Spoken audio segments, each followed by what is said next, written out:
L'affaire des mineurs placés sous tutelle aux Baléares éclate au grand jour lorsqu'une mineure de 13 ans est violée dans un immeuble. Lorsque cette fille est secourue, il est révélé que toutes les mineures placées sous la tutelle de l'administration aux Baléares sont victimes d'exploitation sexuelle. Toutes. L'Union européenne a demandé ce qui arrivait aux filles sous tutelle aux Baléares. Au Congrès des députés, le Parti socialiste et Podemos opposent leur veto à une commission d'enquête. Vous avez sûrement eu le soutien d'associations féministes, non? Aucun. Comment? Zéro. Pour revenir à l'affaire Côte Cabezudo, tous les groupes politiques représentés au Congrès ont été informés de l'affaire Côte Cabezudo. Personne n'a agi, qu'a fait le Parti socialiste, connaissant parfaitement l'affaire, à commencer par Pedro Sánchez, puis le Parti populaire, rien.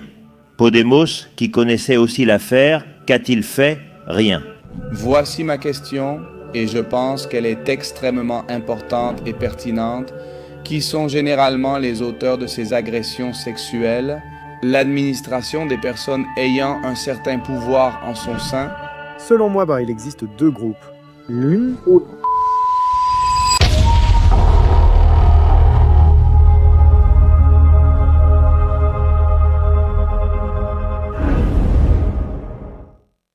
Mesdames et messieurs, bienvenue dans un nouvel épisode de La Factoria. Aujourd'hui, c'est un épisode spécial car on peut dire que c'est la suite, la deuxième partie du magnifique épisode que nous avons eu avec Melchor Miralles, en évoquant l'affaire Côte Cabezudo.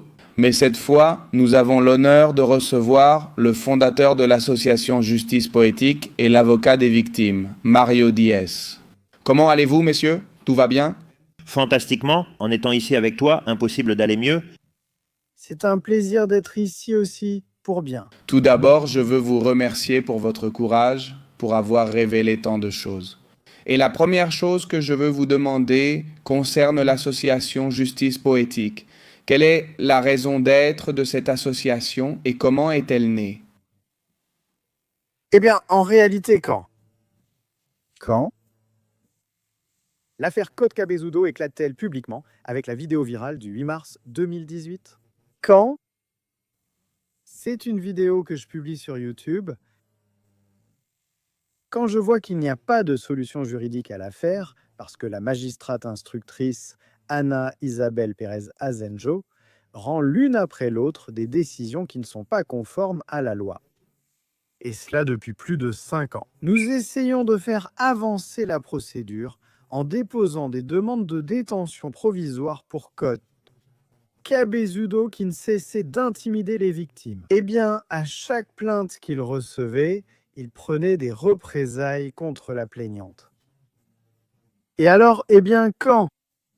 Je vois qu'après 5 ans à agir dans le respect de la loi, à exercer les recours qu'il faut exercer, je me rends compte que je fais face à un mur et que c'est non à tout. Dans ce désespoir, la seule chose à laquelle je pense est de raconter ce qui se passe dans l'affaire Côte Cabezudo en vidéo, qui miraculeusement devient virale. Suite à cette viralisation, je reçois du soutien social de beaucoup de gens qui demandent « Comment pouvons-nous t'aider dans cette situation? De quelle manière pouvons-nous donner un coup de main ?» Et c'est alors que l'idée de créer l'association surgit. Rends-toi compte que la vidéo est sortie le 8 mars 2018 et que l'association a été créée le 6 août de la même année. En voyant cet élan populaire que génère cette vidéo qui a été vue par plus de 7,5 millions de personnes selon un journal télévisé de la Sexta. Alors, nous cherchons un moyen de canaliser cela. Et donc, il y a comme une double facette. D'un côté, le soutien social et de l'autre, la viralisation de la vidéo de l'affaire Côte Cabezudo. Ce que cela m'apporte, ce sont beaucoup plus de cas, des victimes d'autres procédures, c'est-à-dire d'autres affaires similaires à celle de Côte Cabezudo. Ils prennent contact avec moi, il nous arrive la même chose, nous avons ce même problème. Alors, je vois l'opportunité de conjuguer tout ce qui se passe et qui reste dans l'ombre avec le soutien social, qui est lié à des cas similaires à celui de Côte Cabezudo. Et donc, nous avons fondé l'association Justice Poétique, qui, dans ses statuts, Ces objectifs sociaux sont donc la défense des femmes et des enfants victimes de délits contre leur liberté sexuelle. Et la lutte contre la corruption judiciaire, contre tout ce que nous avons vécu au début dans l'affaire Kotka-Bezzudo. Et que malheureusement, nous avons pu constater que ce n'est pas un cas isolé. Que lorsqu'il y a des affaires impliquant des mineurs, de la traite ou des délits de nature sexuelle liés à des personnes puissantes, ce que nous voyons, c'est qu'il y a des obstacles au niveau judiciaire. L'association Justice Poétique, pour te donner une idée, nous sommes partie civile dans l'affaire des mineurs placés sous tutelle aux Baléares, qui a été un scandale absolu et qui n'est pas exempt d'irrégularité. C'est-à-dire, pour te donner une idée, nous venons juste de... La semaine dernière, on nous a notifié que l'audience provinciale de Palma de Majorque nous réintègre à la procédure. La magistrate de Palma de Majorque a estimé que l'association Justice Poétique ne pouvait pas être partie à cette affaire. Et donc, il nous retire de l'affaire. Il désimpute le directeur de l'Institut majorquin des affaires sociales sans la participation de Justice Poétique. Et il faut que la Cour provinciale intervienne, c'est-à-dire quelque chose de très similaire à ce qui s'est passé dans l'affaire Kotka-Bezzudo. As-tu une instruction qui ne fait que mettre des obstacles, qui rend des décisions non conformes à la loi au détriment des parties civiles et qui agit avec l'accusation populaire de justice poétique en dehors de la procédure? Et après 1 an et demi, une décision judiciaire arrive, disant qu'il n'était pas conforme à la loi d'exclure justice poétique de l'instruction de cette affaire. Mais ils ont réussi? Mais ils ont déjà retiré les charges contre Javier de Juan, directeur de l'Institut majorquin des affaires sociales. Ils ont réussi à instruire l'affaire pendant 1 an et demi sans qu'il en fasse partie. Justice poétique et 1 an et demi plus tard? Tu dis, ils ont mis du temps, non? Et c'est un cas qui s'est vraiment produit, hein? Alors qu'elle était présidente des Baléares, une dame qui s'appelle Francina Armengol, qui est aujourd'hui présidente du Congrès des députés. Moi, pour que les gens aient du contexte, nous savons de quoi nous parlons. Je veux que nous fassions un petit résumé de l'affaire des mineurs placés sous tutelle à Majorque. Et pour tous ceux, parce qu'il est probable qu'un nouveau public arrive et n'ait pas vu notre émission Melchor et le sujet de Kotka-Bezzudo.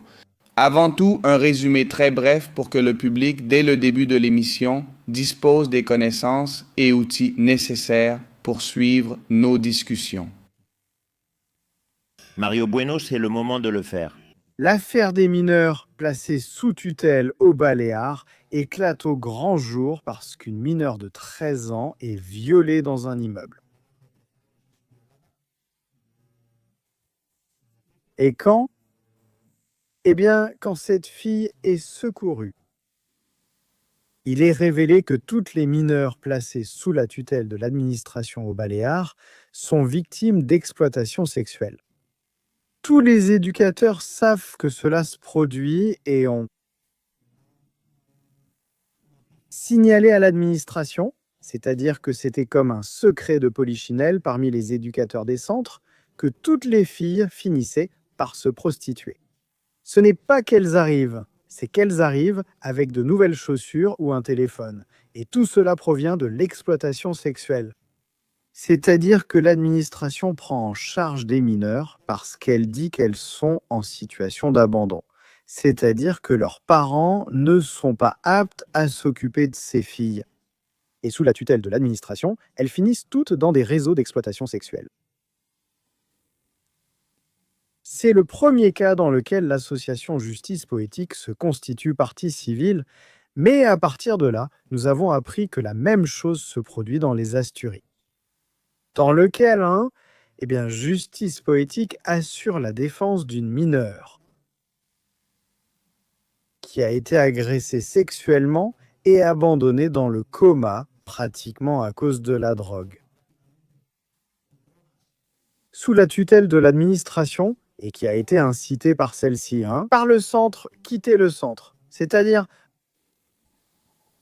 la question de la tutelle des mineurs en Espagne est un business très lucratif. Chaque fois qu'une institution prend en charge un mineur, elle reçoit environ 4 000 € par mois pour s'occuper de ce mineur. Évidemment, si ton entreprise reçoit 4 000 € par enfant pris en charge, tu vas en accueillir un maximum. Et tu t'enrichis. Et ensuite, qu'est-ce qui se passe? Que dans les centres, les enfants sont de la chair à canon pour les réseaux d'exploitation sexuelle, pour le recrutement et les centres pour mineurs. Hein? Je veux dire, on n'a pas les outils, on n'a pas les moyens. Et ces enfants n'intéressent personne. Tu vois, le cas des mineurs, tu es placé aux Baléares. Quand le scandale a éclaté, ce scandale est même arrivé jusqu'à l'Union européenne. Et l'Union européenne a demandé ce qui se passait avec les filles placées sous tutelle aux Baléares. Au Congrès, le Parti socialiste et Podemos opposent leur veto à une commission d'enquête. C'est-à-dire, Et il continue de présider le Congrès des députés. Madame, qui était la présidente de la communauté autonome des Baléares et par conséquent la dernière responsable politique, au moins de ce qui s'est passé. Les mineurs violés étaient généralement des femmes, des filles, n'est-ce pas? des garçons aussi, mais évidemment, la plus grande vulnérabilité concerne les filles. J'imagine que votre association, et dans le cas de Côte Cabezudo, ainsi que dans le cas des mineurs placés, violés aux Baléares et dans les Asturies, vous avez dû recevoir le soutien d'associations féministes, n'est-ce pas? Zéro. Zéro le féminisme institutionnel. Hein? Ils s'en fichent. Nous l'avons vu dans l'affaire de Côte Cabezudo, dans le cas des mineurs placés sous tutelle aux Baléares, alors que c'est un scandale énorme. As-tu déjà entendu Irène Montero se frapper la poitrine au sujet des mineurs placés sous tutelle aux Baléares ou pour ce qui se passe en Asturie? À Madrid, il se passe exactement la même chose. C'est généralisé, mais hein? C'est-à-dire, en réalité, chaque fois qu'il y a un contexte dans lequel il y a un risque pour les mineurs, un risque pour les femmes, et il y a une intention politique, c'est-à-dire le féminisme institutionnel est un autre business avec lequel on arrose de millions pour organiser des courses en talons, pour installer des points violets. Mais une association comme Justice Poétique, qui doit vivre de dons privés, qui traite des affaires avec un manque de ressources. J'encourage tous les spectateurs à aller sur Justice Poétique et aidez-nous. Si vous le pouvez, même avec 1 € par mois.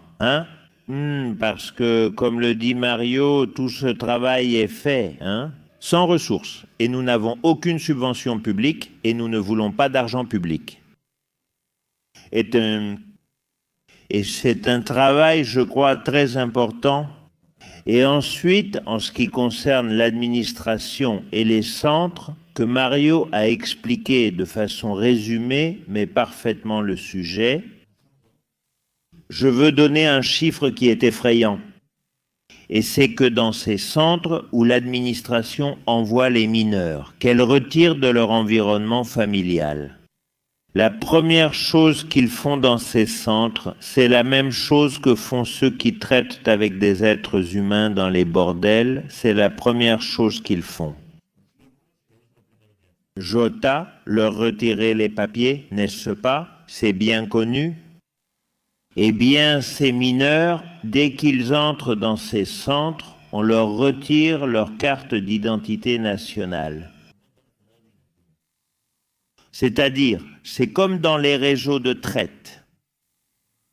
Et lui, il est là, mais la différence, c'est que, d'après ce que je comprends, corrigez-moi si j'ai mal compris. Dans ces réseaux de traite, le protagoniste, c'est l'État. C'est vrai. Eh bien, l'État, c'est-à-dire, L'État délègue, il en tire profit. c'est-à-dire, L'État crée une activité qui est la tutelle des mineurs, alors qu'il est censé investir des ressources pour protéger les enfants qui sont sans protection. La réalité, c'est que cela crée un business lié à des entités soi-disant à but non lucratif, qui sont pour la plupart liés aussi à des partis politiques ou des amis, et qui assument la prise en charge de ces enfants. À 4 000 par mois et...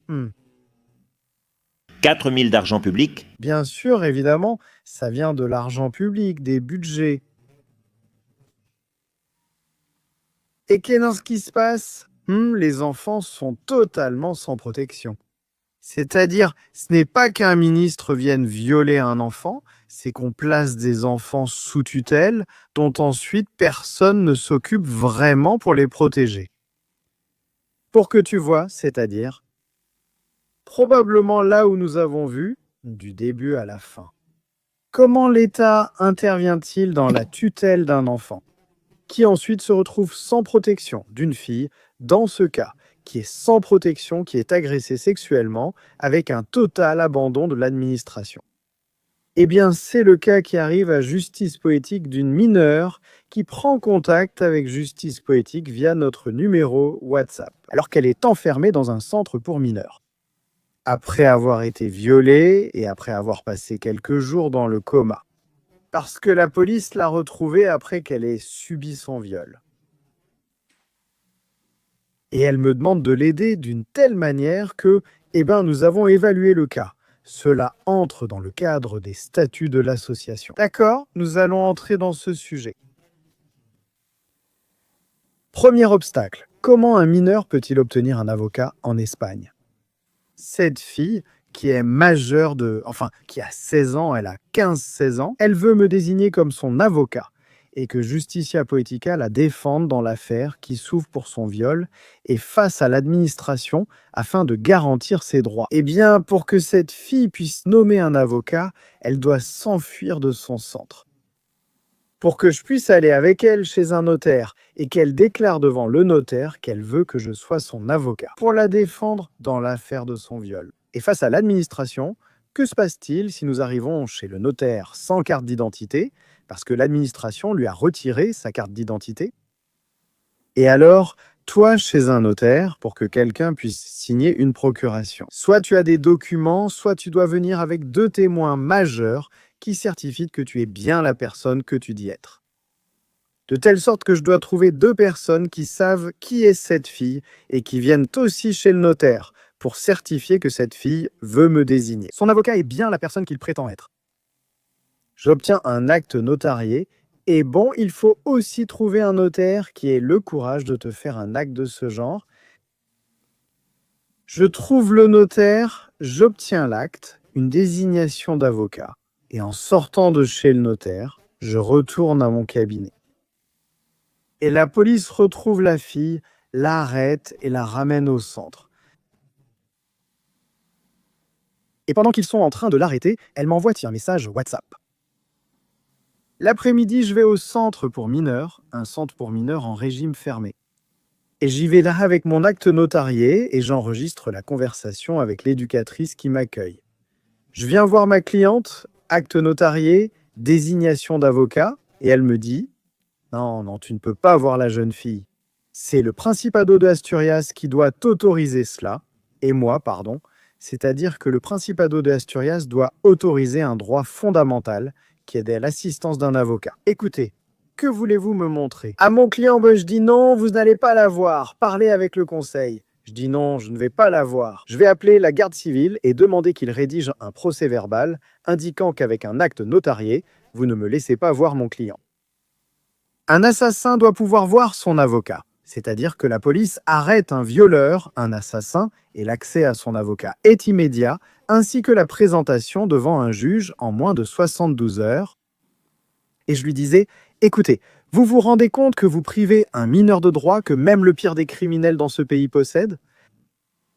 Non, il ne le saura pas, avec arrogance, il ne le saura pas. J'appelle donc la garde civile. Il se rend à la garde civile devant le centre pour mineurs. Et ils lui disent que non.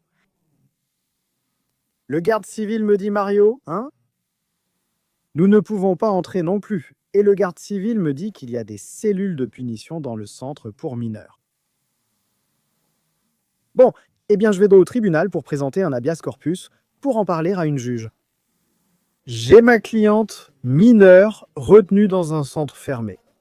Elle m'a désigné comme son avocat et le centre ne me laisse pas l'assister et je ne sais pas ce qui se passe avec cette mineure à l'intérieur du centre. On rejette ma demande d'habeas corpus. Non, qu'il n'y a pas de détention illégale. Bon, on rejette ma demande d'habeas corpus. Je me rends au tribunal où l'affaire concernant le viol subi par cette fille est en cours d'instruction. Eh bien, il me faut 1 mois et demi pour qu'un juge rende une ordonnance judiciaire afin que la principauté des Asturies permette à un avocat de voir son client mineur. Autrement dit, l'administration censée protéger la mineure. Il faut qu'un juge l'ordonne pour que les droits fondamentaux de cette fille ne soient pas violés et qu'elle puisse voir son avocat. Que se passe-t-il si je présente cette ordonnance pour voir ma cliente ? C'est-à-dire dans le centre pour mineurs, comme si j'étais... On me confisque mon téléphone portable, on me passe presque un détecteur, évidemment, pour que je n'enregistre rien à l'intérieur. Et bien sûr, quand ils font descendre la mineure, la directrice du centre pour mineurs me dit non. Elle a demandé qu'une éducatrice soit présente. Quand vous visionnerez, j'avais apporté pour que nous puissions visionner la déclaration de la personne mise en examen dans l'affaire de viol. Je dis vouloir être seul avec ma cliente, ayant le droit de communiquer confidentiellement avec elle. Automatiquement, la petite me dit « Mario, on m'a obligé à signer un papier où il est écrit que je veux que l'éducatrice soit présente. » Et bien sûr, je lui dis « Mais comment tu signes ça, Mario ?»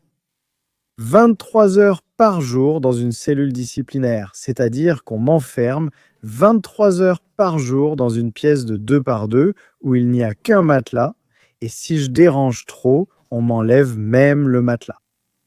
Je sors une demi-heure jouer au parchi avec un éducateur. Quand j'ai besoin, j'appelle. Et donc dans un pays occidental, avec une soi-disant garantie des droits, imagine un délinquant dans une prison qui dénonce ça, le scandale que ça ferait. Et moi, avec le récit de la mineure, prépare une plainte pénale pour crime de torture. Comment peux-tu garder un enfant enfermé 23 heures en cellule de punition ? D'ailleurs, la garde civile m'avait déjà indiqué que cela existait. Donc je dépose la plainte devant un juge d'instruction et la plainte est acceptée. La magistrate instructrice estime qu'il ne peut pas y avoir de cellule de punition car les installations sont homologuées. Écoutez, je parle d'une pièce qui suffit, une pièce dans laquelle on peut enfermer quelqu'un. Il y a un récit, mais quand dois-je rédiger la plainte ? J'y allais déjà avec des preuves. Parce que cette mineure me donne le contact d'autres mineurs qui sont déjà majeurs, qui ont déjà été expulsés du centre, qui y ont vécu et qui me racontent des tortures. Mario, dans les centres pour mineurs, il y a des angles morts où les caméras n'enregistrent pas. L'une d'elles disait « On m'a frappé la tête contre un extincteur ». Il y avait un enfant qu'on faisait mettre à genoux sur des pois chiches avec des assiettes dans les mains et si les fruits qu'il avait dessus tombaient, on le frappait. C'est-à-dire, et tu parles, c'est bien sûr quand tu entres là-dedans, au final tu entres en contact avec plein de personnes qui sont passées par des centres pour mineurs. C'est l'enfer, c'est-à-dire, ils te racontent des choses. Et qu'est-ce qui se passe ? Que, comme ce sont des mineurs, comme ils ne peuvent pas avoir accès à leurs papiers, le parcours pour que cette fille ait un avocat. Nous l'avons vécu à l'association Justice Poétique. Et tu sais ce qui s'est passé ? Dès que la magistrate a dit « c'est son avocat » et il faut le laisser voir la fille, en 20 jours, la tutelle a été rendue à la mère. C'est-à-dire qu'un mineur n'intéresse à être protégé que tant qu'il n'est pas défendu. Au moment où cette fille a eu un avocat, soudainement, sa situation de vulnérabilité a disparu. Je comprends. Et j'ai une question, n'est-ce pas ? Et après, je peux te serrer ? Ce que raconte Mario, c'est effrayant, mais qu'est-ce qui est effrayant ? Je le vis même mal. Eh bien, c'est la réalité. L'infinité de cas de mineurs qui, Parce qu'un voisin a entendu des cris dans un logement et prévient les services sociaux.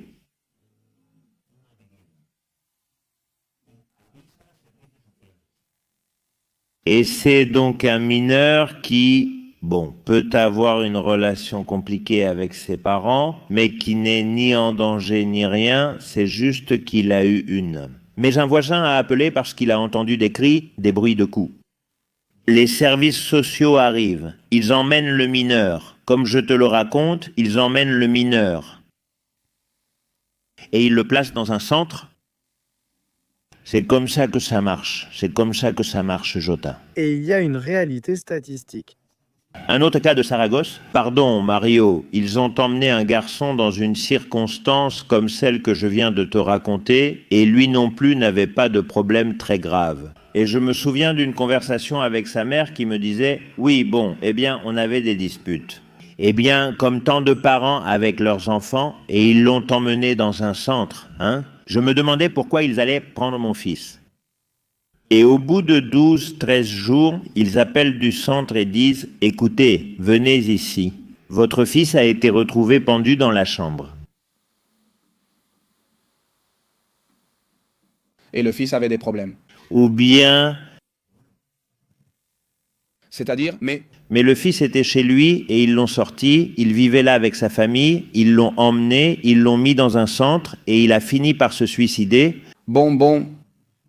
En se suicidant ou on l'a suicidé, ça je ne le sais pas. Il a fini pendu à sa propre corde. À son lit superposé. Il s'agit d'un garçon de 8 ans. 8 ans, Oui, c'est-à-dire, on l'arrache à sa famille, Je dois demander, y avait-il une raison pour laquelle ils l'ont séparé de sa famille? eh bien, C'est-à-dire, quelle a été l'excuse pour le problème? le problème très grave des tutelles en Espagne, c'est le manque de protection. On décide avec un rapport technique de quelqu'un qui n'a même pas besoin d'être inscrit à un ordre, c'est-à-dire un technicien des services sociaux.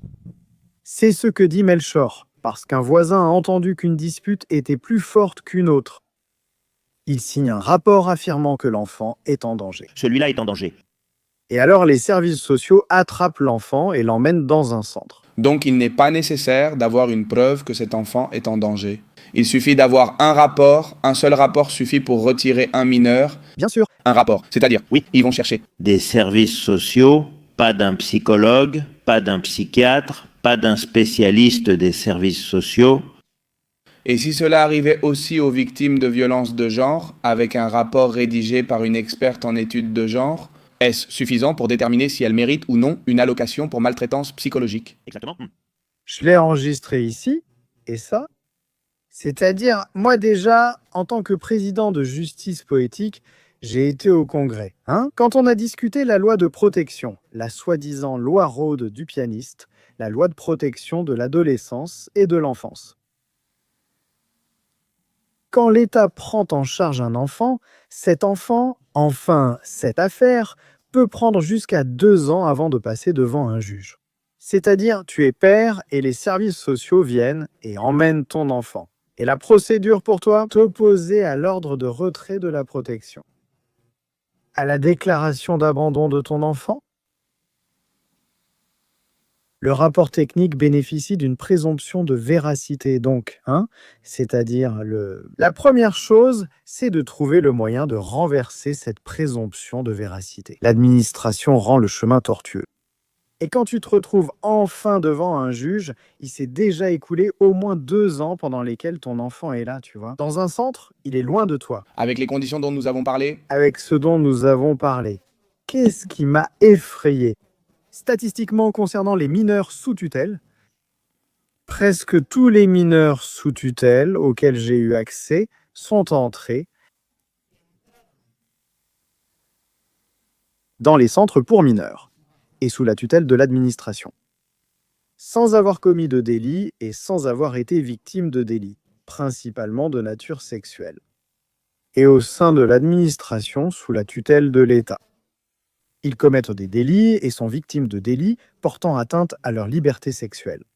Alors, c'est surréaliste que tu dises « Non, cet enfant, Je l'emmène avec moi parce qu'il est en danger et sous ta tutelle. Il devient un délinquant et il subit des délits, principalement des atteintes à sa liberté sexuelle. Il existe une étude sur les enfants placés sous tutelle qui détermine qu'un enfant sous la tutelle de l'administration a 400 fois plus de risques de subir une agression sexuelle qu'un enfant qui n'est pas sous la tutelle de l'administration. Voici ma question, et je pense qu'elle est extrêmement importante et pertinente. Qui sont généralement les auteurs de ces agressions sexuelles? L'administration des personnes ayant un certain pouvoir au sein de celle-ci. Eh bien, d'après mon expérience, il y a deux groupes.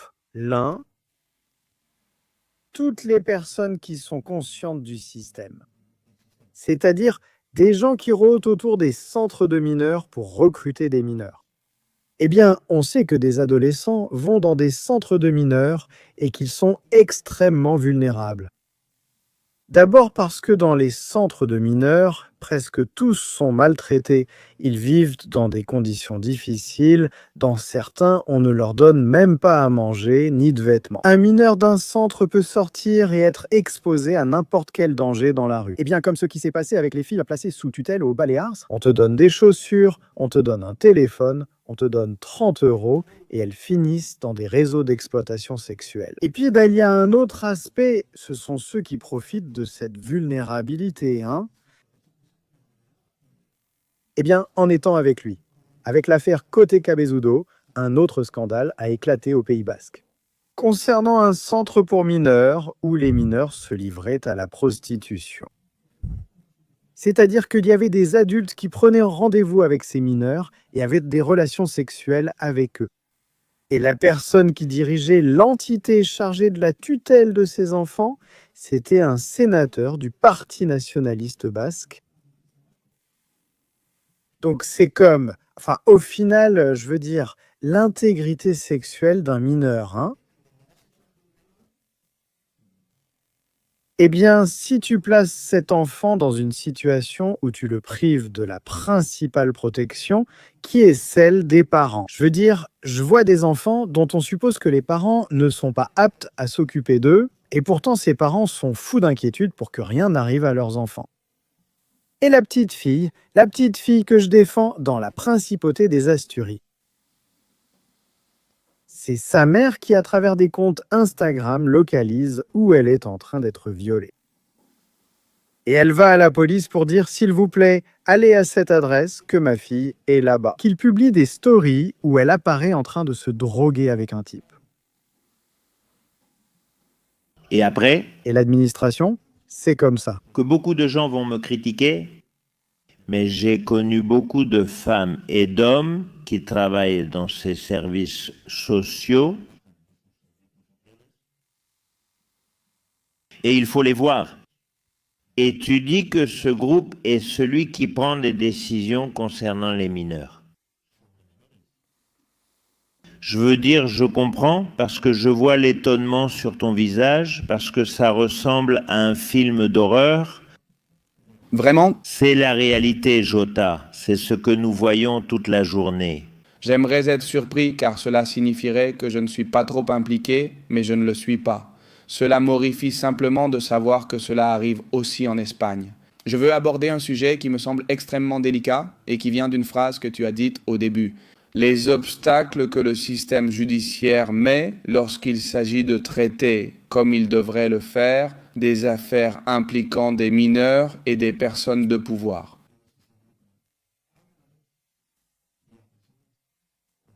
Au sein de l'administration, as-tu rencontré beaucoup de personnes importantes impliquées dans ces affaires? Et comme la justice opère généralement dans ces cas-là, Il s'implique. Eh bien, si le paradigme de tout cela est l'affaire Côté Cabezudo, je pense que oui. Le documentaire, au nom d'elle, donne quelques touches au-delà du fait que c'est l'histoire des victimes de Côté Cabezudo. à qui nous envoyons un énorme salut d'ici. Je ferai tout pour continuer à révéler cela et toucher un maximum de personnes. N'importe quoi si c'est nécessaire, même à mon détriment personnel. Tu vois? Jugement de juin 2022. À ce jour, les victimes restent sans indemnité. Que ce soit pour ces indemnisations dérisoires, Dérisoire, dérisoire. On le voit dans la façon dont les affaires sont traitées, comme s'il y avait un intérêt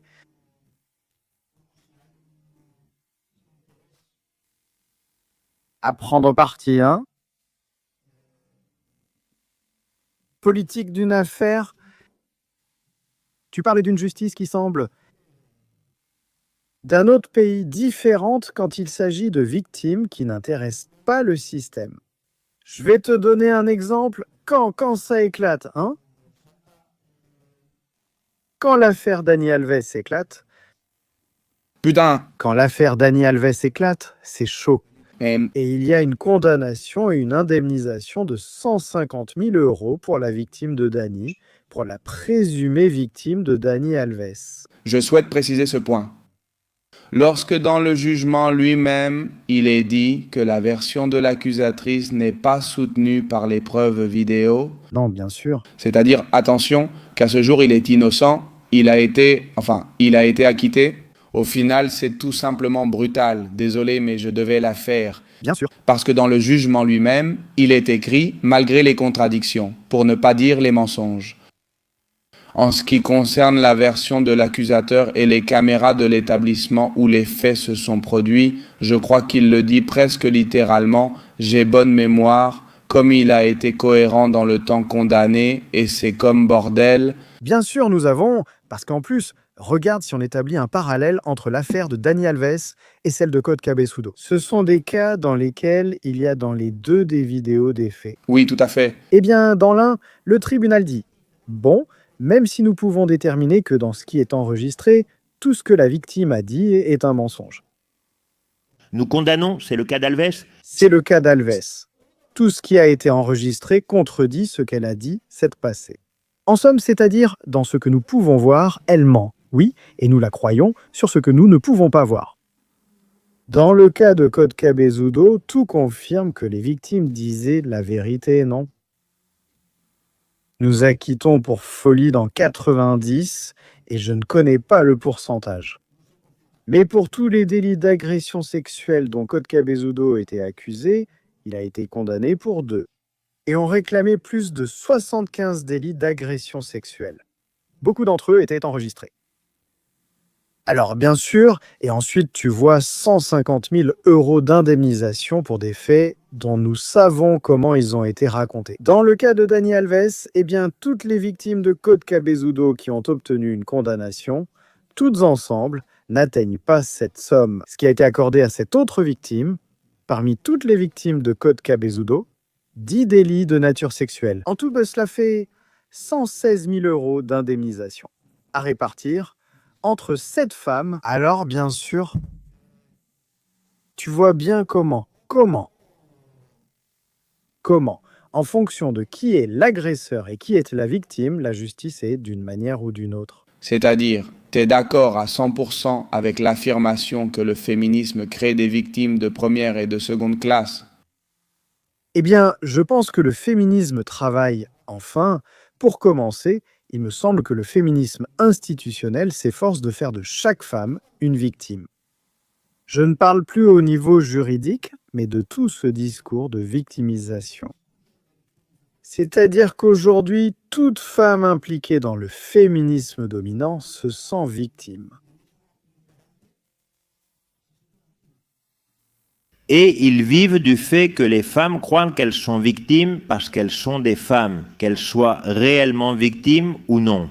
Et en même temps, ce féminisme impératif qui considère toutes les femmes comme des victimes, comme vous me l'avez dit, garde le silence face aux véritables victimes.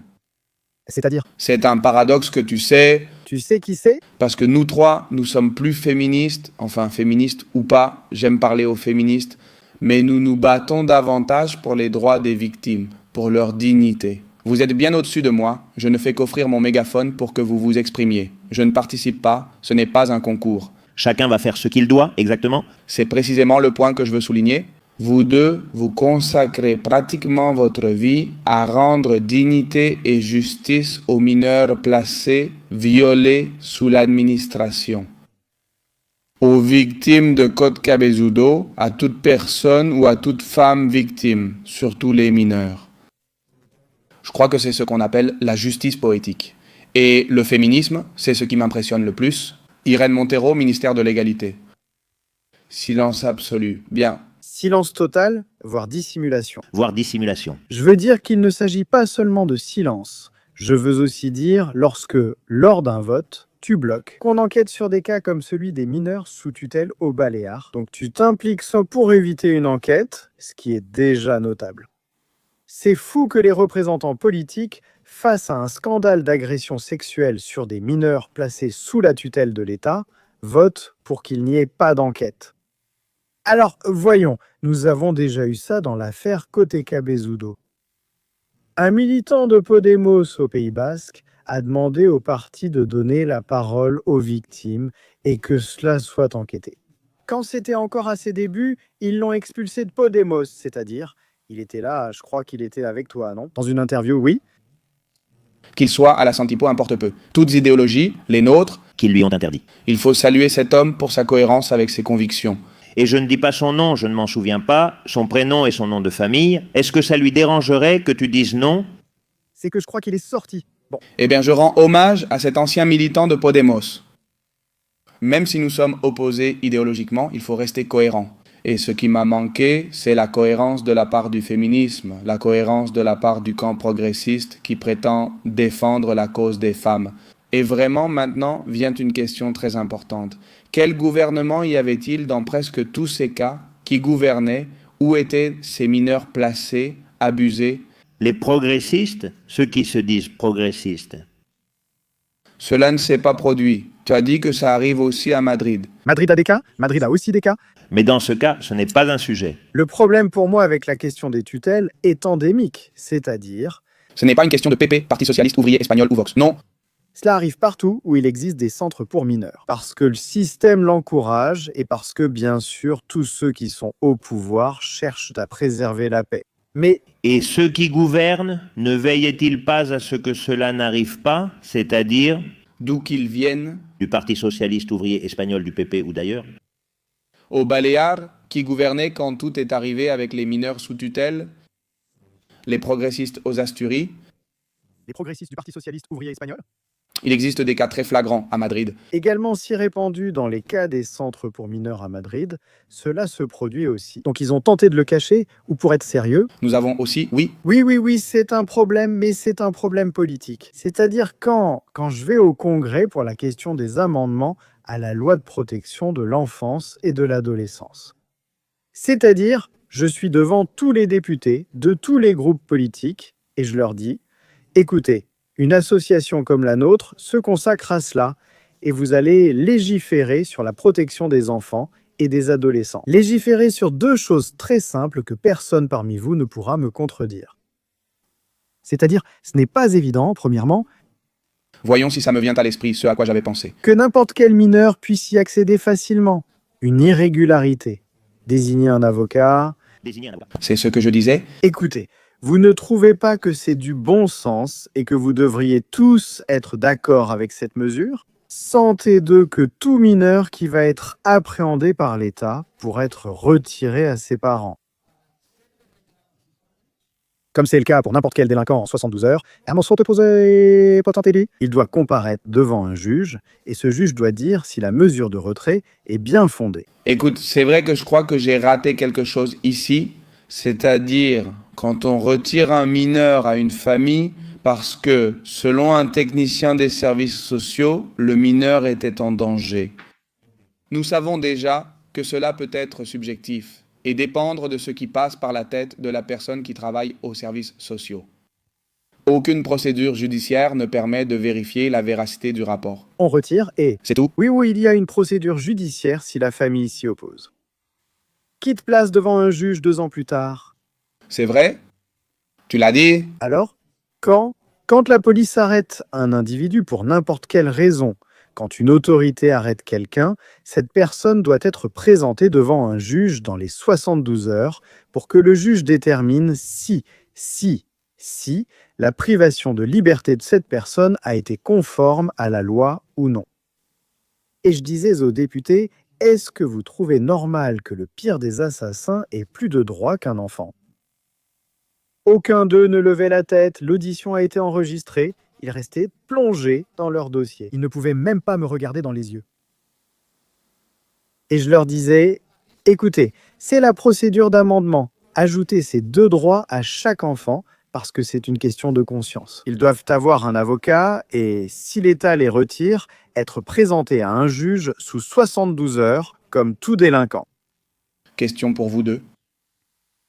Pensez-vous que cette attitude des députés face à des questions plus que raisonnables que vous avez soulevées les rend d'une certaine manière complices? Ou bien, quelle est votre vision de la raison pour laquelle ils ne veulent pas intervenir dans une affaire aussi délicate? Évidemment, cela les rend complices, car ce sont eux qui ont la capacité de modifier la situation en légiférant. Et donc, à mon avis, bien sûr que cela les rend complices. En revenant sur l'affaire Code Cabezudo, tous les groupes politiques représentés au Congrès ont été informés de l'affaire Code Cabezudo. Aucun n'a rien fait et Vox a fait une bouffonnerie. Qu'est-ce que c'est lors d'une intervention d'Odon Elorza, Macarena Olona, si je ne me trompe pas, quand il était député de Vox, il vous a dit, monsieur Elorza, vous étiez en train de parler de je ne sais quoi, et vous dites, il n'a pas dit que vous étiez des misérables, mais que les misérables sont les pédophiles. D'abord, si tu dis ça à un député, tu dois expliquer pourquoi tu le dis. Et sur 300, 50, je ne sais pas combien de députés sont assis là. On le dit à l'un, on sort ça, et personne ne dit « Écoutez, Madame Olona, de quoi parlez-vous »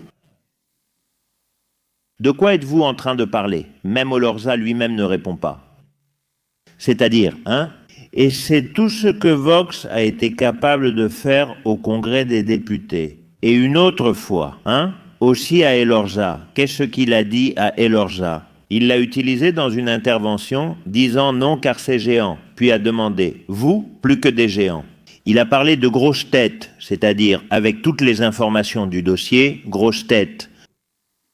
À Vox, ce qui lui est venu à l'esprit, ce sont ces 2 bêtises-là lors d'une journée d'échange d'intervention. Le Parti socialiste, qui connaissait parfaitement l'affaire, à commencer par Pedro Sanchez, n'a rien fait. Le Parti populaire, qui connaissait l'affaire en détail, n'a rien fait. Podemos, qui connaissait l'affaire en détail, n'a rien fait non plus. Alors, quand tu es au courant d'un fait très grave et que tu ne fais rien, tu ne fais rien alors que tu pourrais le faire, tu te mets dans une situation de complicité.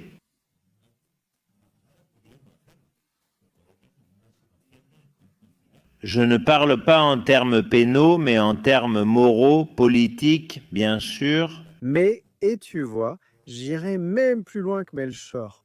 C'est-à-dire, les groupes politiques sont complices par omission.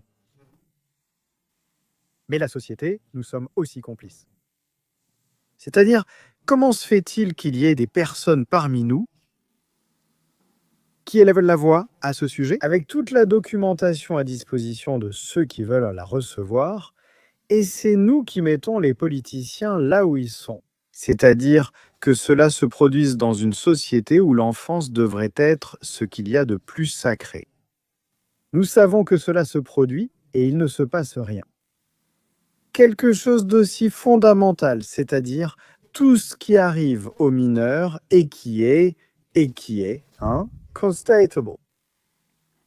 Et qu'en tant que société, nous ne mettions pas de limites et que cela passe. Et les scandales passent. Ils provoquent l'indignation dans la société, puis le lendemain, tout est oublié. Oui, mais c'est pareil que la corruption de Pedro Sanchez, de toute la caste politique. Alors, et bien sûr, je peux comprendre, hein. Bon, qu'il y ait des choses où l'on se dise, bon, eh bien, on laisse passer. Eh bien oui, les politiciens volent, mais quand tu dis qu'ils enlèvent des enfants qui sont torturés, qui finissent dans la traite des mineurs, dans l'exploitation sexuelle, c'est-à-dire, que fait-on? Sommes-nous malades en société, même avec des éducatrices? Ça, c'est-à-dire, quand je le raconte, on dirait de la science-fiction. Quand j'ai eu le cas de la mineure, que j'ai dû aller chez le notaire, puis au tribunal, bien sûr, au tribunal. La mineure est accompagnée d'une éducatrice car elle reste sous tutelle administrative. L'éducatrice arrive avec un dossier, c'est-à-dire avec un porte-carte, et elle ouvre le porte-carte. Il y a aussi les cartes d'identité des enfants. Je me disais, cette femme vient ici, non? J'ai dit à l'éducatrice, la carte d'identité de la fille, donne-la immédiatement à la fille. C'est toujours pareil, non? Je fais ce que la principauté me demande. Je dis que c'est pour ça que je le dis et je le répète. Et je les accuse publiquement d'avoir ces enfants, ils les ont kidnappés comme les femmes qui sont prostituées contre leur volonté. La première chose que font les trafiquants, c'est de leur retirer leur papier d'identité. C'est la même chose que fait l'administration, c'est-à-dire ils les tiennent en otage, ils leur retirent leur papier. C'est hallucinant. Sans carte d'identité, tu n'as pas de personnalité ni de liberté de mouvement. Tu ne peux rien faire. Alors bien sûr, hein. Regarde à quel point le cancer est enraciné. Je lui dis ça, je dis à l'éducatrice que c'est un délit, que tu vas devant la loi. La carte d'identité est personnelle, intransmissible et doit être conservée par chacun, selon la loi. Et en plus, quand un policier te demande ta carte d'identité, la loi t'oblige seulement à la montrer, pas à la remettre. Moi, j'ai eu des problèmes, j'ai même fini sur le banc des accusés. J'ai refusé de donner ma carte d'identité. Identifiez-vous? Oui, monsieur. Voici ma carte. Donnez-la-moi. Je dis non. Elle m'appartient. Et je ne suis pas obligé de donner ma carte d'identité à qui que ce soit. C'est pour ça que je dis ces enfants sont séquestrés et... À ce niveau-là, dans ce tribunal, avec ce bras de fer, l'éducatrice me dit qu'elle ne lui donne pas la carte d'identité.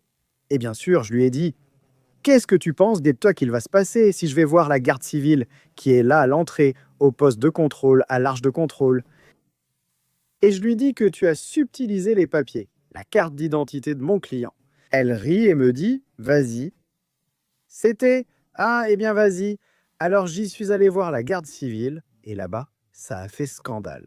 J'ai dit aux gens, hein, cette femme qui était fonctionnaire de l'État, c'est-à-dire qu'elle est éducatrice dans un centre pour mineurs, eh bien, elle a les cartes d'identité de tous les enfants. Elle détient la carte d'identité de mon client, et la garde civile s'est rendue là-bas et lui a dit de remettre immédiatement la carte d'identité à son titulaire. Non, mais qu'elle rende la carte d'identité. Et bien sûr, et devant l'éducatrice, avec la petite fille recevant la carte d'identité, je lui ai dit, tu as vu ce qui s'est passé ? Ne donne jamais ta carte d'identité à personne, peu importe qui te la demande, ta carte d'identité t'appartient. Bon, bien sûr, hein, voilà ce que je te dis. 20 jours plus tard, la petite n'était déjà plus en situation de vulnérabilité et c'était fini. Et l'administration qui a statué en un rien de temps a sorti un rapport disant que la petite avait énormément progressé. Et avec sa mère. Pourquoi? Parce qu'elle a un avocat. Et un enfant avec un avocat, c'est une vraie plaie pour l'administration. Parce que bien sûr, j'allais au centre. Et la Convention européenne des droits de l'enfant. Eh bien, ça fait exploser n'importe quel centre pour mineurs où aucun des droits d'un enfant n'est respecté. Cette fille qui était retenue dans un centre pour mineurs. La loi dit que tous les 3 mois, un rapport doit être envoyé au tribunal et que le ministère public doit veiller à ce que cette fille, dans ce centre pour mineurs, soit bien traitée. En arrivant sur le cas de la fille, cela faisait 1 an et 2 mois sans rapport et je vais au tribunal. C'est quoi ça?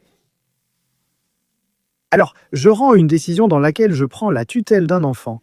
Et les droits de l'enfant sont terminés, l'enfant n'a plus de droits. On ne fait pas les visites tous les 3 mois, on ne veille pas à leur santé, ils ne sont pas bien nourris, ni bien habillés. Et cette fille que je représente sort du centre pour mineurs parce qu'elle se trouve, dans des conditions déplorables. Et une éducatrice lui dit « Dégage d'ici, personne ne va te regretter ». À une fille dans un centre pour mineurs, et la fille s'en va, et 3 jours plus tard, elle finit violée. Pourquoi? Parce qu'en plus, un mineur qui est sous la tutelle de l'État. Qu'est-ce qui se passe quand il se trouve dans une situation difficile? Il ne peut pas retourner chez ses parents, parce qu'alors ses parents sont accusés d'enlèvement, ce qui est déjà comme la cerise sur le gâteau, et ensuite... Le plus triste pour moi dans tout ça, Jota, tu sais ce que c'est? Que cette conversation que nous sommes en train d'avoir sera diffusée. Et qu'ils vont me la démonétiser comme la première, bon. Ils vont te la démonétiser, et si je suis honnête? Ça me fait vraiment beaucoup de peine aussi. Et il ne se passera rien? Non, non, non. Il ne se passera rien? Non, comme je te dis, il arrivera des choses négatives à ceux d'entre nous qui le font. Ils te la démonétisent, ils mettent un shadow ban, la courbe descend comme ça et ils coupent, hein? Quand je disais qu'ils te la démonétisent, ils ne l'annonçaient pas. Dommage, ils m'ont retiré l'argent du podcast. Je voulais te dire que ce qui se passe, c'est vraiment ça. C'est que ceux qui savent exactement de quoi je parle... Nous savons de quoi je parle. Nous sommes réprimés, évidemment. Je suis célèbre sur YouTube car les féministes me traitent de macho et disent que je veux les femmes ainsi. Au final, je considère qu'en t'interviewant d'abord, puis en faisant cette interview maintenant, je fais bien plus pour les vraies victimes que n'importe quel féministe institutionnel n'a jamais fait. Tu n'en doutes pas, n'est-ce pas? Putain. Non. Et que les victimes qui, M'en ont remercié. qui ont envoyé un message, Je vous l'ai déjà raconté. détestent-elles le féminisme? Je veux dire, les victimes que je rencontre, les vraies, considèrent-elles que tout ce qu'elles voient est une insulte? À ce niveau-là, imagine ce que pense une victime de Côte Cabezudo d'Irène Montero, avec tout ce qui s'est passé autour du baiser de Rubiales. Par exemple, quand on les a détruites et qu'elles n'ont pas eu 1 minute à la télévision, ni une Irène Montero, ni une Christina ne sont venues. Tu ne manqueras pas de dire « détruisons Côte Cabezudo » et ils ont des heures et des heures à la télévision, et c'est comme, enfin, ils sont en train de détruire Rubiales. Tout ce qu'il a fait d'inacceptable et tout ce qui est condamnable, ce qu'il est effectivement. Mais c'est une anecdote à côté des vraies victimes d'agressions sexuelles atroces, non? Une footballeuse millionnaire, célèbre, qui doit passer par ce qu'elle a vécu et c'est vraiment terrible. Mais, de quoi parle-t-on? C'est tout simplement, c'est effrayant. Je veux parler de quelque chose de très important. Jusqu'à quel point? Le pouvoir n'est plus complice par omission, mais complice parce qu'il y trouve un intérêt et en profite, que ce soit sexuellement ou économiquement, du fait qu'il y ait des mineurs. Là, nous avons plusieurs noms illustres qui sont liés à ces cercles d'exploitation sexuelle, n'est-ce pas? Je veux aller au fond des choses, je veux que nous nous mouillions tous un peu puisque nous sommes ici. Parce qu'une chose, c'est d'être complice parce qu'ils ont la capacité de faire quelque chose et ne font rien, et une autre chose, c'est d'être complice parce qu'ils font partie du problème. Par l'action, pas l'inaction. Elchor, je ne t'ai pas compris, non? La question? Tu n'as pas compris? Tu n'as pas compris? La question? Bon, j'imagine que tu fais référence à quelque chose de complice. Des noms qui, puisqu'ils sont déjà connus, connus de ceux d'entre nous qui les connaissent. Bon, Je veux dire qu'une chose, c'est d'être complice, comme tu l'as dit, par inaction. Parce que tu as les moyens d'arrêter ça, et tu ne le fais pas. Tu fais simplement comme si tu n'entendais rien, ça ne t'intéresse pas, ça ne rapporte pas politiquement, ça ne rapporte pas de voix, et tu détournes simplement le regard. Et c'est tout autre chose d'être complice parce que tu veux que ces circonstances continuent à se perpétuer, parce que tu en tires profit, que ce soit économiquement ou sexuellement. Parce que nous savons qu'il y a aussi des politiciens qui, ont aussi été impliqués là-dedans. Pour moi, le cas qui me paraît particulièrement répugnant est celui de A3 Média, le groupe A3 Média, qui sont si nombreux à se vanter de parler de féminisme, des femmes, et qui ont tout ça. Comme présentateur vedette de leur groupe, ils ont Jorge Fernandez, protagoniste d'au moins une séance de pornographie infantile dans le studio de Côte Cabezudo. Et il est toujours là, et le groupe A3 Média le garde et ne bouge pas le petit doigt. Ensuite, il y a le nom de l'un des chefs les plus célèbres d'Espagne depuis des années. Le numéro 1, Juan María Arjac, il y a le nom d'Odón Elorza. José Antonio Maturana, dirigeant historique du Parti socialiste au Pays basque. Hein? Bon, je t'ai déjà donné quelques noms. C'est-à-dire que non seulement ils ne font rien pour l'éviter, mais en plus ils ne veulent rien faire parce qu'ils font partie du problème. Bon, parce qu'au final, tu vois, hein, c'est-à-dire dans le documentaire, dans leur nom, il y a un témoin qui parle de fêtes où Côté Cabezudo emmenait des filles et où il y avait des juges, des femmes juges, et il donne des noms. Alors, bien sûr, hein, Yolanda Domeño Quant, quand un camp María Victoria Cinto, quand une magistrate de Saint-Sébastien, Yolanda Domeño, qui l'est toujours, María Victoria Cinto, déjà décédée, que Dieu l'ait en sa gloire, qui a également été membre du Conseil général du pouvoir judiciaire. Alors, hein, évidemment, il y a un aspect économique dans tout cela, hein. Eh bien, ces sphères de pouvoir et l'accès, eh bien, je l'ai entendu de nombreuses fois, hein. Mario, quand tu arrives au pouvoir et qu'à travers ce pouvoir, tu t'achètes tout ce que l'argent peut acheter, quelle est la prochaine étape? C'est l'interdit. Et qu'est-ce que l'interdit? Le sexe avec des mineurs? Eh bien, tout ce que nous avons vu autour de Côté Cabezudo, pourquoi? Pourquoi Côté Cabezudo peut-il subsister? Parce que ce qu'il produit intéresse beaucoup de gens autour de lui, comme il le disait. Dans ce studio sont passés des hommes politiques, des présentateurs de télévision, des militaires, des journalistes, des policiers. Des huissiers, des notaires. En parlant de nom, hein? Je veux proposer un nom, pas pour des activités sexuelles que j'ignore, celles qu'ils ont et qui ne m'intéressent pas. Mais pour quelqu'un qui a protégé Côte Cabezudo, qui s'appelle Ana Isabel Pérez Asenjo, la juge d'instruction, qui a finalement dû être écartée à la suite d'un recours à la suite d'une plainte de Mario Diez, l'avocat des victimes de Côte Cabezudo. Parce qu'après, ce sont eux qui commettent ces crimes atroces et ensuite ceux qui les protègent, juges, procureurs, politiciens, qui ont pour moi une responsabilité extrêmement grave. Je vais relever ce défi lancé par Melchor. Pour insister sur ce dont nous parlions à propos de la différence de traitement, hein? Selon qui est la victime,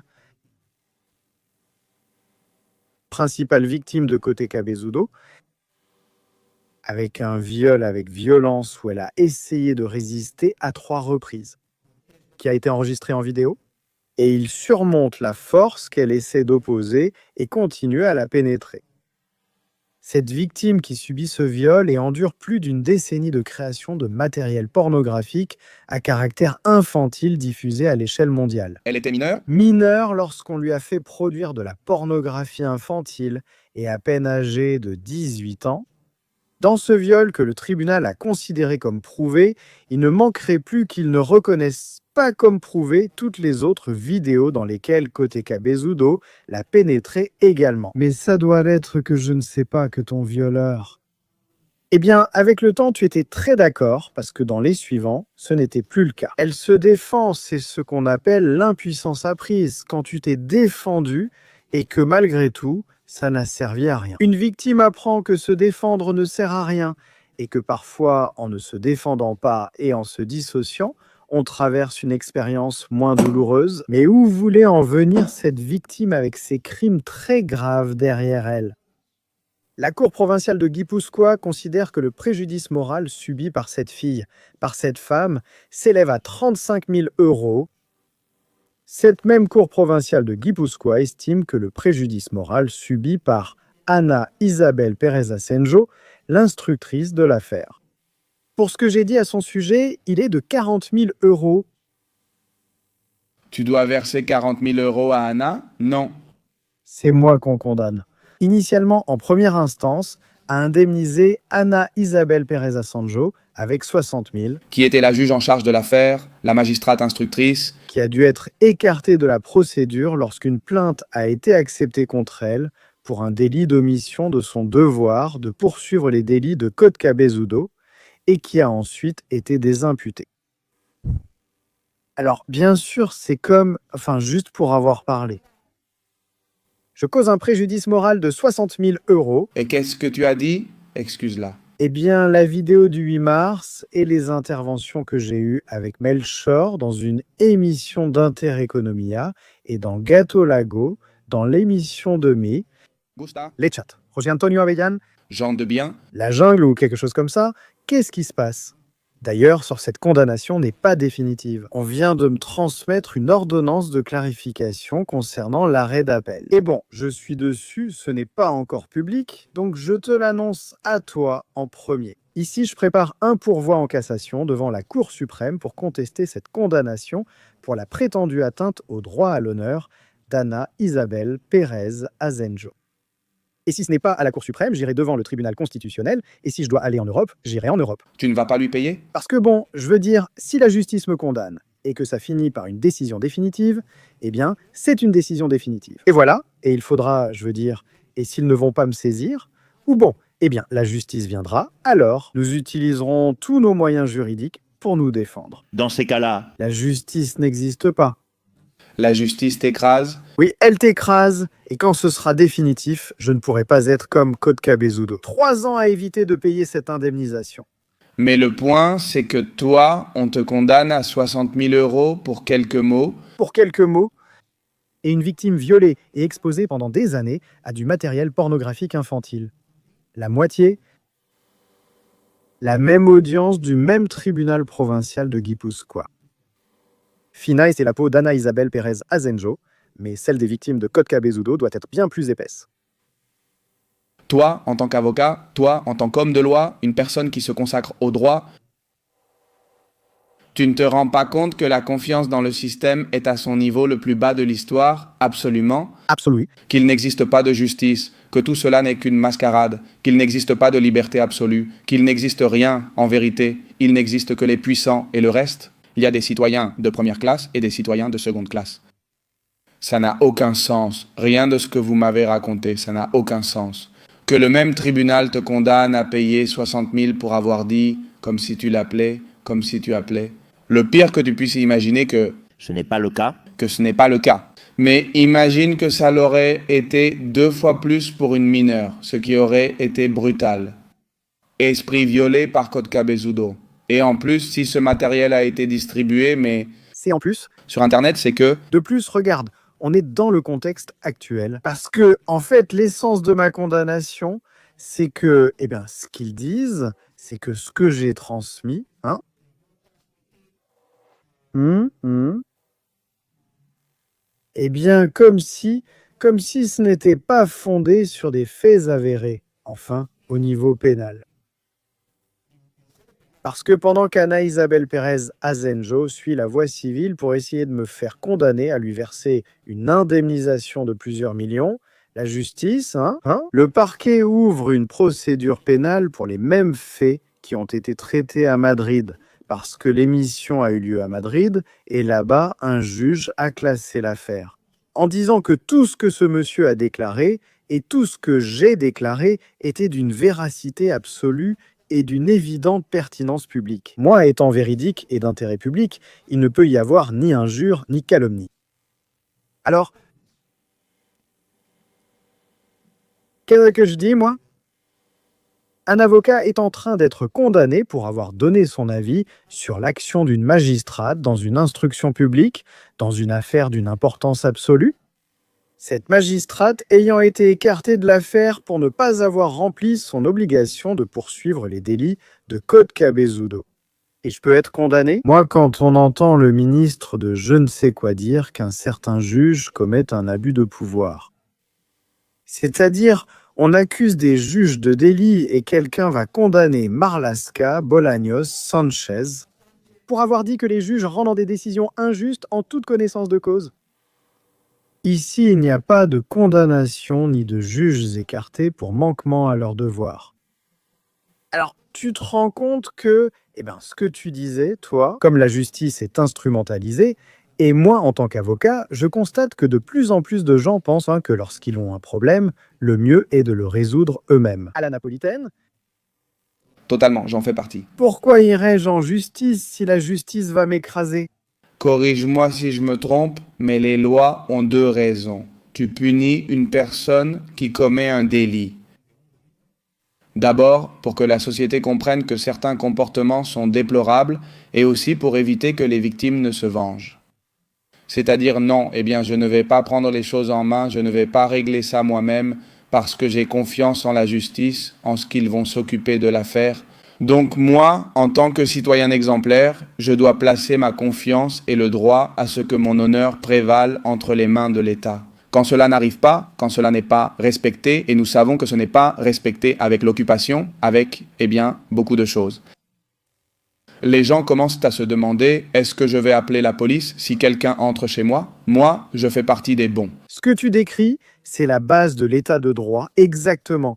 C'est ce qu'on étudie en première année de droit, philosophie du droit, c'est un état de droit. C'est que les citoyens cèdent le monopole de l'usage de la force légitime à l'État, qui va l'exercer pour nous afin de protéger nos droits. Alors, philosophiquement, si l'État ne respecte pas ce pacte tacite, c'est-à-dire si je te cède le monopole de l'usage de la force, que je pourrais exercer contre celui qui viendrait commettre un délit contre moi et prendrait ou mon Propriété, et que je fasse justice moi-même, c'est pour que tu me protèges. Alors, la faillite de l'état de droit survient lorsque l'État ne remplit pas sa part.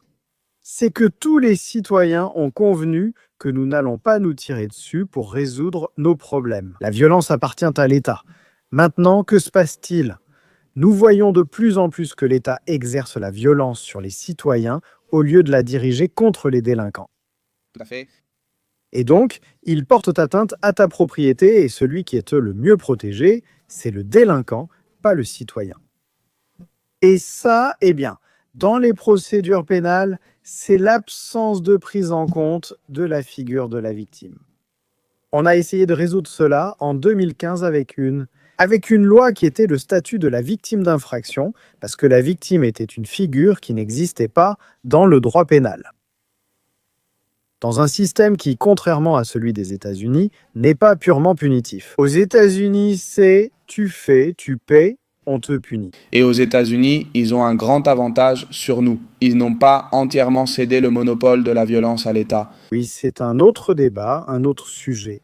Et chaque jour, en voyant comment les choses se passent en Europe, je me dis qu'aux États-Unis, ils ont au moins les outils ou la possibilité de se soulever. Si l'État devient un appareil tyrannique qui va leur enlever tous leurs droits et toutes leurs libertés, nous ici, on est complètement impuissants. Prêt, parce qu'ici aussi, tu as n'importe quel fou qui a accès à un fusil. Ici aussi, tu l'as. Mais est-ce que c'est bien? Ça, c'est un autre débat. Oui, c'est un autre débat. Ça, c'est un autre débat sur lequel nous ne serons pas d'accord, moi. Au moins, toi et moi, nous ne serons pas d'accord. Melchor. Non, bon, on en reparlera plus tard. Mais ça mène à une faillite totale. Parce qu'en droit, c'est-à-dire le droit pénal espagnol, il n'a pas un caractère punitif, il a un caractère de réinsertion. C'est-à-dire, le processus pénal est conçu pour qu'un délinquant soit réinséré dans la société. Ce que nous avons déjà prouvé que cela n'arrive pas. C'est-à-dire que les prisons ne réinsèrent pas, mais perfectionnent le délinquant. Alors, oui. Mais ça n'arrive pas, non, parce que ce mal, à mon avis, le système, moi, il me semble approprié que le système ait cet objectif. Ah non, non, bien sûr. Que le délinquant Évidemment. puisse réintégrer la société. Le problème, c'est que dans les prisons, on ne fait pas le travail adéquat pour permettre la réinsertion dans la société. Dans les prisons, on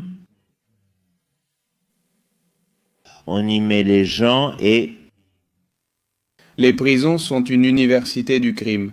Non, tu sors parce que tu as volé une vieille dame avec un couteau. Tu lui as arraché son sac et tu t'es fait attraper et tu ressors en sachant, hein? Faire un pontage sur une voiture, que les cambriolages sont mieux, tu ressors? Tu entres même, tu ressors avec un master en délinquance. tu entres sans être un délinquant. En général, si tu entres, c'est qu'il s'est passé quelque chose. Ou que tu as eu un problème. Non, ce n'est pas l'analogie parfaite avec les centres pour mineurs. Tu peux... Tu peux avoir, il y a des gens qui ne sont pas des délinquants, la plupart sont des délinquants. Mais je te parle d'un gamin, tu vois. Pour des points de permis, je ne sais pas quoi, il lui retire le permis de conduire, Il conduit et il entre. il conduit. 5 mois de prison. Ce garçon n'est pas un délinquant habituel. Il a commis un délit, mais n'a volé ni tué personne. Je comprends. Il entre en prison et quand il en sort après ces 4 mois, c'est un délinquant. Je connais un cas raconté par un détenu où un jeune garçon comme celui que je t'ai décrit entre en prison. Et que cet homme, mon ami, quand il entrait, des gens, il le voyait. Et il dit, rien qu'en voyant le visage, tu sais si c'est un gars qui entre dans son habitat ou pas? Et il s'est approché de lui pour lui dire, écoute, si tu as un problème, je suis là, je m'appelle un tel et tout ça. 7 ou 8 jours plus tard, il le croise dans la cour et lui demande, ça va, pas de problème? Il répond, non, non. Et en plus, je sors dans un mois, il me reste un mois et j'ai déjà du travail. Mon ami lui demande, tu as déjà trouvé du travail alors que tu es encore ici? Il répond, oui, je vais travailler. Pour celui-ci, pour un Colombien, et il avait conclu pour travailler à distribuer de la drogue pour un Colombien qu'il avait rencontré. C'est-à-dire, il est entré pour un délit de conduite sans permis. Je ne dis pas que c'est bien. N'est-ce pas? Et il est sorti en étant devenu un bon narcotrafiquant, un distributeur de drogue, Un dealer de drogue, oui. et bien sûr avec des éducateurs sociaux là-bas qui théoriquement devaient s'occuper De faire en sorte que cela n'arrive pas. de faire en sorte que cela n'arrive pas. Parce qu'il y a une idée qui est précieuse. Je veux dire, le concept de réinsertion est comme le socialisme. C'est merveilleux en théorie, mais aujourd'hui, nous voyons les résultats. Et alors, eh bien, qu'est-ce qui se passe, toi qui brandis le drapeau de la réinsertion? Quand les victimes découvrent la réalité du système pénal, c'est un choc. C'est-à-dire, c'est ce que disait une victime de Code Cabezudo. La justice m'a violé encore plus. La victime a dit qu'elle s'est sentie plus violée par Ana Isabel Pérez Asenjo, la magistrate, que par Code Cabezudo. Est-ce comme ça? C'est terrible d'entendre ça. À une victime, Waouh, c'est dur, c'est terrible. C'est très dur. Maintenant, pour conclure l'émission, quelle est la solution? Que pouvons-nous faire? Quelles alternatives avons-nous en tant que citoyens avec une certaine liberté individuelle? Malheureusement pour eux, de moins en moins.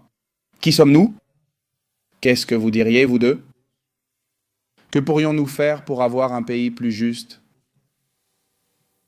eh bien, je pense que la première chose serait que les citoyens cessent d'être des moutons. Je pense que l'un des principaux drames en Espagne, c'est que c'est une société qui avale tout, qui accepte tout. Tout. Donc, je pense que la première étape serait que les gens, prenez conscience que vous êtes un citoyen qui a des obligations et qui a des droits.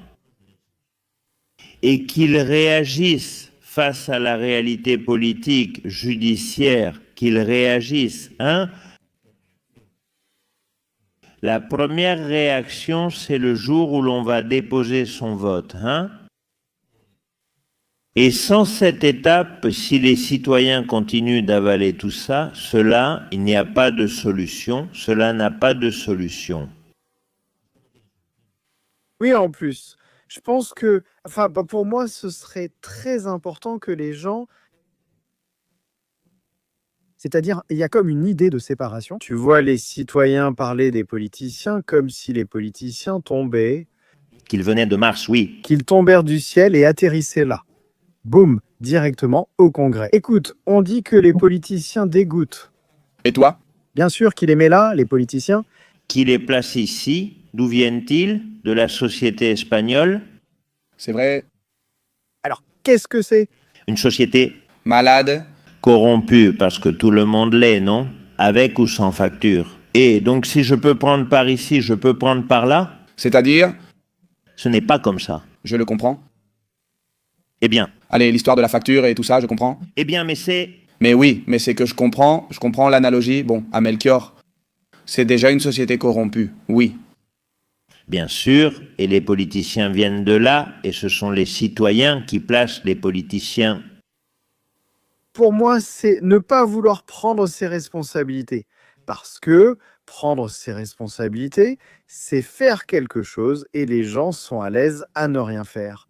C'est comme, tant que ça ne m'arrive pas, je reste dans mon individualité et moi personnellement, eh bien non, moi personnellement, on ne m'a pas violé, on ne m'a pas enlevé un enfant, pas à moi. Tu le vois autour de toi ?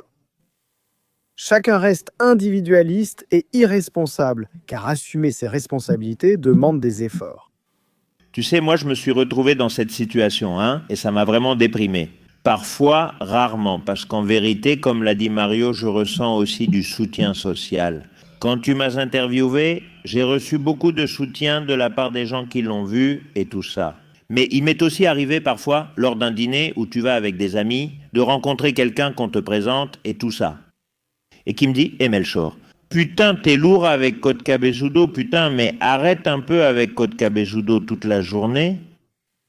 Et à tout cela, je leur dis, si c'était ta fille, ta sœur, ta mère, est-ce que je serais lourd ou tu trouverais ça normal? Et quand ça m'est arrivé une fois, et il dit, mince, c'est toi, c'est que, mince, toute la journée avec ce Côte Cabezudo, quel lourd, ça m'a paru très triste de dire quel lourd juste parce que je porte plainte. Des faits d'une telle gravité. Mais parce qu'il y a des réalités dérangeantes, Qui sont dérangeantes. parce qu'il y a des gens qui vivent plus à l'aise dans l'ignorance. En effet, aller se coucher en sachant que cela arrive et que tu ne fais rien, c'est dérangeant. C'est pour ça. J'invite tout le monde à aider Justice Poétique. Qu'avec 1 euro par mois, Je vais donner 5 euros, est-ce suffisant? Non? Et en plus, c'est bien de ta part. On s'attendait à un peu plus. Ah, c'est... Et qu'en plus, il soit déjà fait. Et en plus, 6 euros? Qui... C'est-à-dire, celui qui entre n'en ressort plus. Parce que lorsque tu obtiens la justice poétique, tu recevras chaque trimestre un rapport de ce que nous faisons. Dès lors, tu ne peux plus sortir, car c'est comme, regarde, Ensuite, on parle de combien je vais apporter. on est dans une blague, celle des 5 maintenant. Maintenant, je dois pas. 6, maintenant, je dois. Ah, c'est vrai.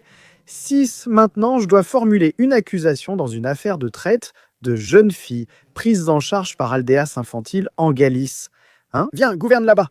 Là-bas, ce ne sont pas les progressistes qui gouvernent. Là-bas, c'est le Parti populaire. Mais comme nous l'avons dit, c'est un mal endémique. Et une question avant le mal endémique, pardon? Jusqu'à quel point penses-tu que ces profils de prédateurs sexuels essaient toujours de s'entourer d'enfants? Est-ce que c'est déjà un indicateur ou pas? Il y a beaucoup de profils, les prédateurs qui aiment les enfants. Qu'est-ce qu'ils vont faire?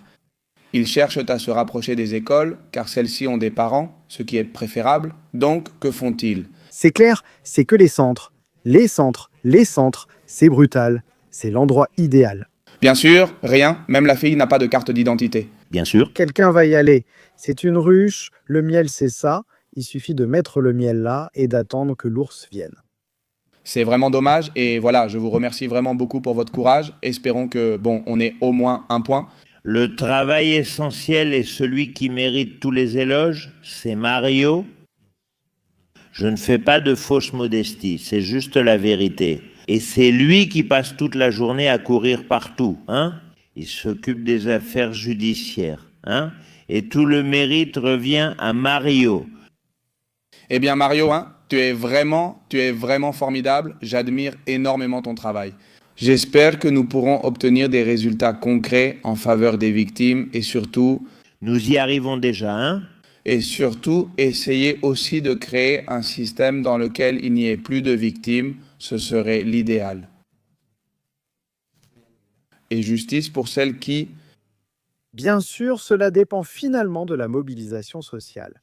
C'est pourquoi c'est très important. Je vais essayer totalement de faire passer ces programmes. Je vais essayer de vous emmener aussi dans de grands podcasts, d'accord? Je vais essayer de parler avec, je ne vais pas dire de nom ici, mais je vais faire tout mon possible. Je dispose d'un bon réseau dans le podcast. Je vais faire tout mon possible pour que vous ne soyez pas seulement ici et que vous atteigniez tout le monde possible, parce que je trouve vraiment que c'est quelque chose de très important, de très noble.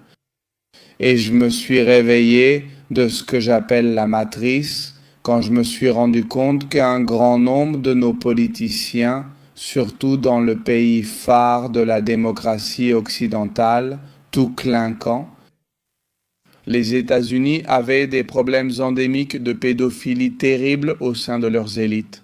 Jeffrey Epstein, hein, Pizzagate, tout ça c'est ce qui m'a fait me dire « Waouh, à quel point sommes-nous mal ?» Donc voilà, je te remercie énormément pour ton travail et Melchor, il est ici grâce à toi. Donc c'est aussi grâce à toi, hein? Parce que c'est toi que j'ai connu. Je te remercie énormément de nous donner la parole et de nous donner l'opportunité d'être ici.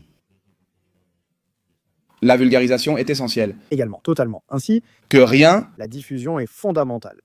J'espère, chers auditeurs, que vous avez apprécié cette émission et, comme je le fais toujours, voulez-vous dire quelque chose au public avant que nous nous disions au revoir? Qu'ils le racontent à tout le monde. Qu'une fois qu'ils l'auront vu, ils recommandent à tout leur entourage d'écouter ces conversations. Et je dirais que celui qui... Je dis toujours ceci, les choses sont comme elles sont, non pas à cause de ce que font les méchants, mais parce que les bons ne font rien. Et ça, Ça doit cesser maintenant. Oui, ça doit. Ma mission dans la vie est de rendre les gens bien assez puissants pour résister aux méchants. Le problème, c'est que parfois, on a l'impression que les méchants ont tout le pouvoir. Et on se bat avec un coupe-ongle contre une armure de 2 cm d'épaisseur. Mais peu importe contre quoi on se bat, notre devoir est de le faire. Merci encore. Cette fois, nous allons vraiment nous dire au revoir. C'est tout pour aujourd'hui, mesdames et messieurs, et on se retrouve dans le prochain épisode de La Factoria.